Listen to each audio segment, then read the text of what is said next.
Bonjour, je suis heureux de vous retrouver cette deuxième semaine du mois d'août. Après 4 semaines en Côte d'Ivoire, je suis de retour en Suisse et c'est avec joie que je vous retrouve cette semaine pour continuer avec notre thème du sacrifice. La semaine passée, j'ai parlé du sacrifice comme un moyen que l'on fait pour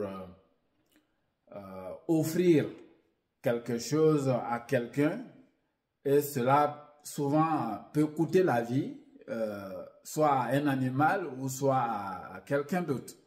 Et j'ai aussi évoqué le fait que le sacrifice dans le domaine religieux est généralement pratiqué pour couvrir ce que l'on appellerait le péché de l'homme. Et donc, quand on regarde une des fonctions du sacrifice, c'est de couvrir quelque chose de dédaigneux, quelque chose dont on a horreur. Donc, dans ce cadre-là, le sacrifice des animaux couvrait le péché des êtres humains. Et aujourd'hui, j'aimerais qu'on regarde le thème du sacrifice ou le rôle du sacrifice sous l'angle de la protection. Et pour ça, je ne trouve pas meilleur exemple que l'image du soldat. Quand vous prenez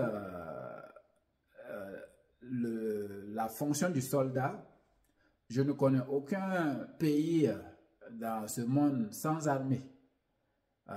Et même si peut-être certains peuples n'ont pas d'armée en tant que tel, ils peuvent avoir quand même un système où il y a un groupe d'individus qui jouent ce rôle-là. Et donc, en termes de protection, le sacrifice est généralement utilisé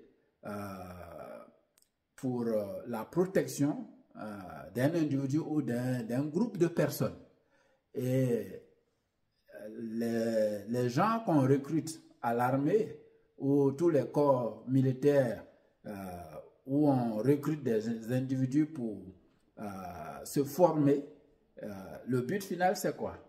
C'est en cas de guerre ou en cas de situation compliquée que ces soldats puissent être mis en avant pour assumer non seulement la défense, mais aussi jouer le rôle de protecteur.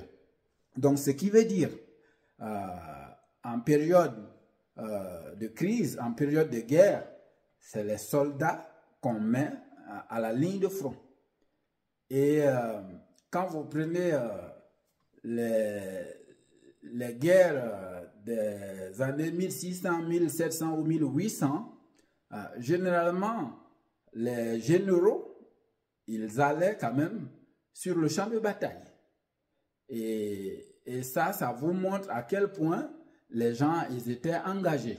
Donc, un général, il ne va pas seulement envoyer sa troupe à la ligne de front et rester au bureau à cette époque. Et de nos jours, peut-être que la situation a changé et où les gens, ils opèrent différemment. Mais moi, j'aimerais quand même que on regarde la notion du sacrifice sous l'angle du soldat. Vous, en tant que leader, votre armée, c'est votre groupe, vos collaborateurs, vos coéquipiers, tous ceux qui travaillent sous votre responsabilité. Ça, vous pouvez considérer que ce sont vos soldats. Et vous maintenant, en tant que leader, en tant que général de cette troupe, comment est-ce que vous vous positionnez? Est-ce que vous restez constamment enfermé dans votre bureau où vous faites ce que vous estimez être votre job pendant que vos soldats sont à la ligne de front sans directive? Ou même s'ils sont à la ligne et que vous leur transmettez les directives depuis votre bureau, est-ce que vous êtes sur le terrain pour vraiment voir les réalités qu'ils vivent? Hein? En termes de sacrifice, ce qui va mieux parler à vos collaborateurs, à vos soldats, c'est de voir que vous aussi, vous vous frottez aux réalités du terrain.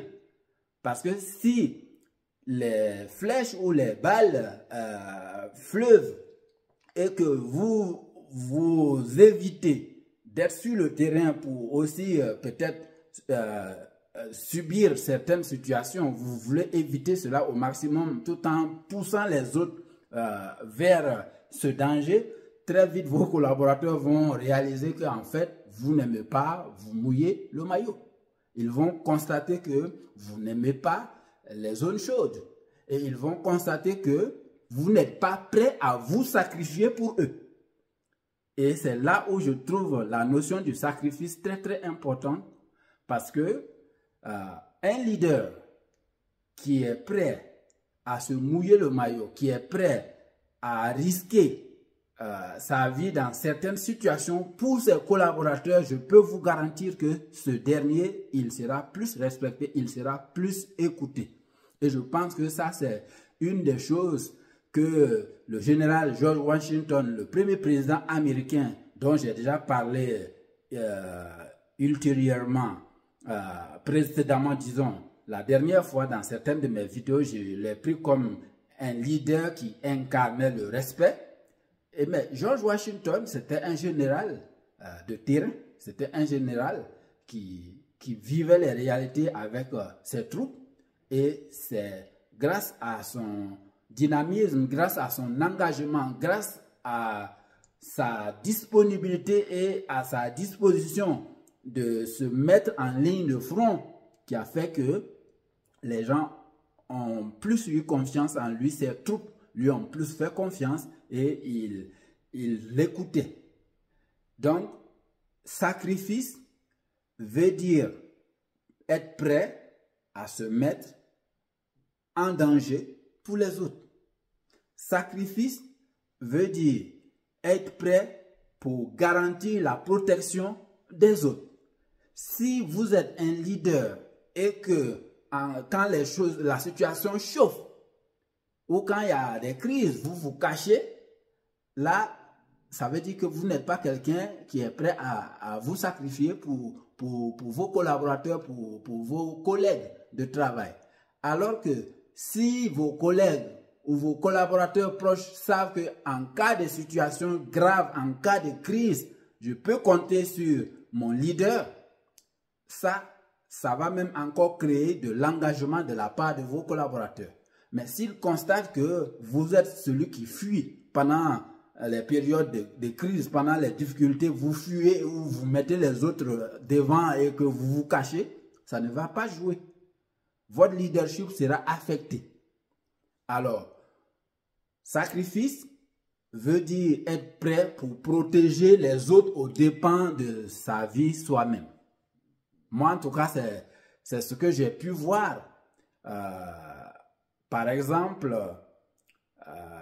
quand on regarde les guerres qu'on vit actuellement, les soldats sont constamment à la ligne du front et ils sont dirigés par des chefs de troupes qui sont eux aussi avec eux, qui vivent les réalités avec eux.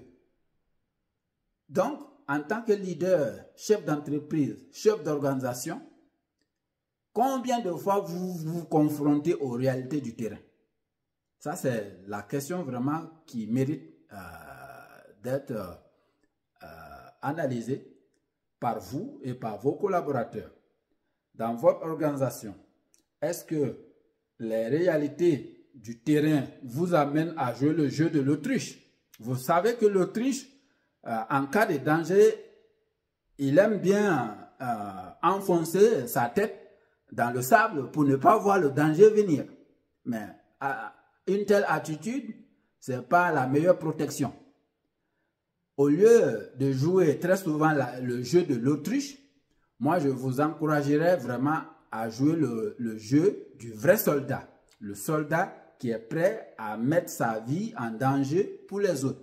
Parce que vous allez voir tous les pays, toutes les armées, en cas de crise, les soldats sont les premières personnes qu'on met comme barrière pour assurer la défense du peuple et la protection. Alors, j'espère que vous allez analyser votre style de leadership et voir si vous êtes un leader soldat ou bien vous êtes un leader autruche.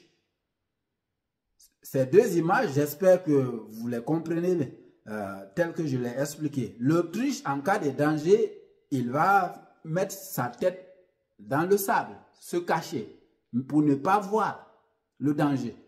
Alors que le soldat, au contraire, il va plutôt être en position de défense et de protection. Et un leader qui arrive à faire voir à ses collaborateurs qu'il est là, à leur côté, en cas de danger, en cas de problème, qu'il sera là, il ne va pas les abandonner, il ne va pas les lâcher ou il ne va pas les pousser vers le danger pour lui-même se protéger soi-même. Si un tel leader arrive à jouer le rôle d'un soldat au sein de son équipe, au sein de son organisation, je peux vous dire que cela va donner plus d'engouement, plus d'encouragement à ses collaborateurs.